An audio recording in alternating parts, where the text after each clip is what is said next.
اعوذ باللہ من الشیطان الرجیم بسم اللہ الرحمن الرحیم۔ ابو القاسم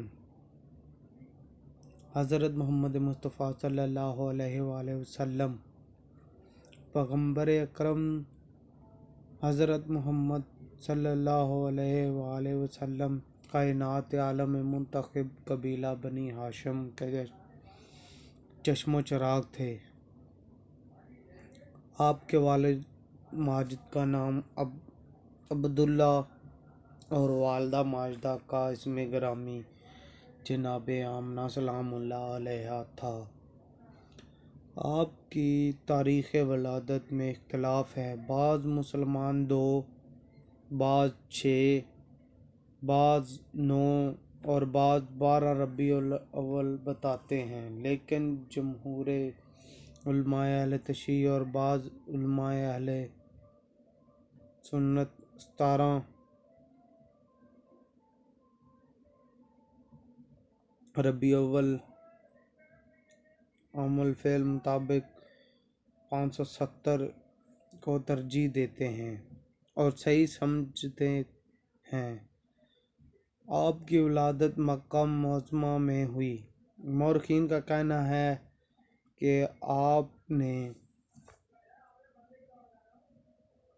ظہور ہوتے ہی دونوں ہاتھ زمین پر ٹیک کر تکبیر کہی اور حمد خدا بجا لائے۔ شیخ محمد سبحان کا بیان ہے کہ آپ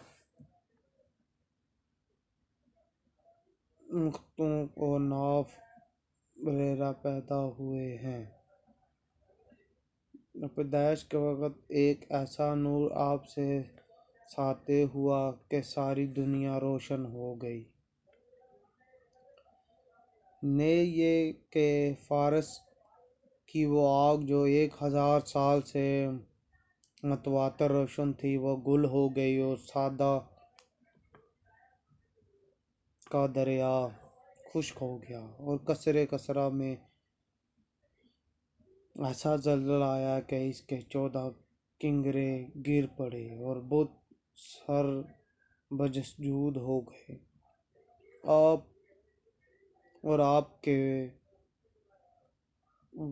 آپ کی والدہ اور 2 معزز خاندان کی عورتوں صوبیہ اور حلیمہ سعدیہ نے دودھ پلایا۔ آپ کے والد اسی وقت انتقال فرما گئے تھے جب آپ بطن مادر میں تھے، اور والدہ نے اس وقت انتقال فرمایا جب کہ آپ کی عمر 6 سال تھی۔ مورخین کا کہنا ہے کہ جناب آمنہ حضرت کو لے کر جناب عبداللہ کی قبر پر زیارت کے لیے مدینہ تشریف لے گئیں، اور 1 ماہ کے بعد جب واپس آئیں تو بمقام ابواء، جو مکہ سے 23 میل دور واقع ہے، انتقال فرما گئیں اور وہیں دفن ہوئیں۔ جب آپ کی عمر 8 سال ہوئی تو آپ کے دادا عبدالمطلب نے بھی انتقال فرمایا۔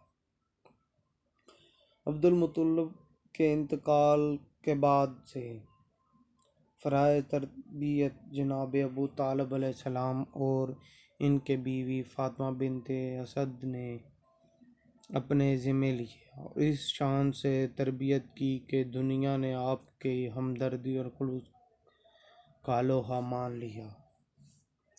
میدان تجارت میں پہلا قدم۔ جب آپ کی عمر 9 سال ہوئی تو آپ ابو طالب علیہ السلام کے ساتھ پہلے بار شام نکلے۔ بصرے سے 6 میل اس طرف جب آپ کریا کفر میں پہنچے اور بحیرہ راہ میں اترے تو ایک عیسائی راہب نے کہا کہ ہماری مذہبی کتابوں میں جو نقشہ بتایا گیا ہے، اس کی روح سے یہ شخص سید المرسلین ہوگا۔ اے ابو طالب، اسے یہودیوں کے شر سے بچانا۔ مورخین کا کہنا ہے کہ یہ اتنا مبارک سفر تھا کہ ابو طالب علیہ السلام کا سارا مال بصرہ میں ہی فروخت ہو گیا اور شام جانے کی ضرورت ہی نہ رہی۔ آپ علیہ السلام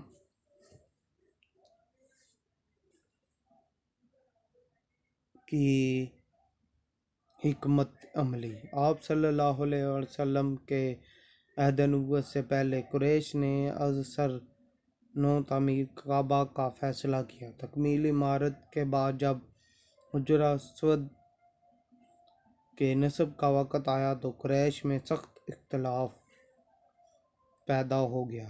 ہر قبیلہ اس شرف سے مشرف ہونا چاہتا تھا۔ بالآخر طے پایا کہ کل صبح حرم میں جو سب سے پہلے داخل ہوگا اسی کو نصب حجر کا ثالث قرار دیا جائے گا۔ چنانچہ صبح ہوتے ہی حضرت صلی اللہ علیہ وسلم داخل حرم ہوئے اور ثالث حکم مقرر ہو گئے۔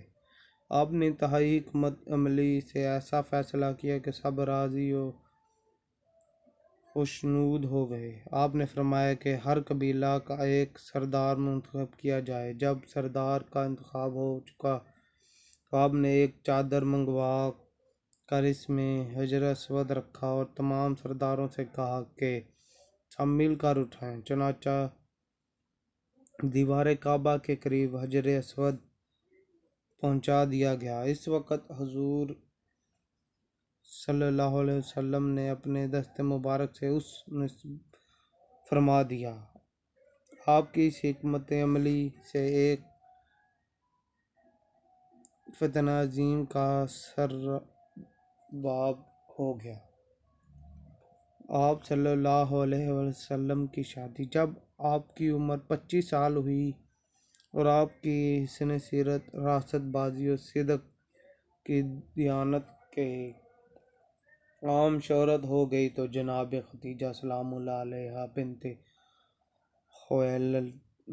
خویلد نے جو انتہائی پاکیزہ نفس، خوش اخلاق اور خاندان قریش میں سب سے زیادہ دولت مند تھیں، اپنی شادی کا ایسے حال میں پیغام پہنچایا جب آپ کی عمر 40 سال کی تھی۔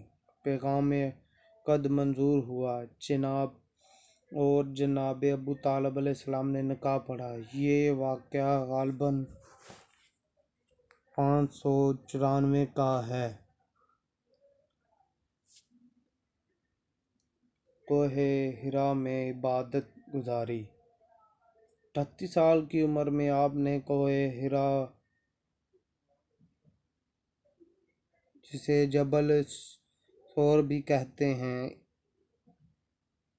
کو اپنی عبادت گزاری کی منزل قرار دیا اور اس کے ایک غار میں بیٹھ کر جس کی لمبائی 4 ہاتھ اور چوڑائی 1.5 ہاتھ تھی، عبادت کرتے اور خانہ کعبہ کو دیکھ کر لذت محسوس کرتے تھے۔ یوں تو اکثر 2 4 شبانہ روز رہا کرتے تھے، لیکن ماہ رمضان میں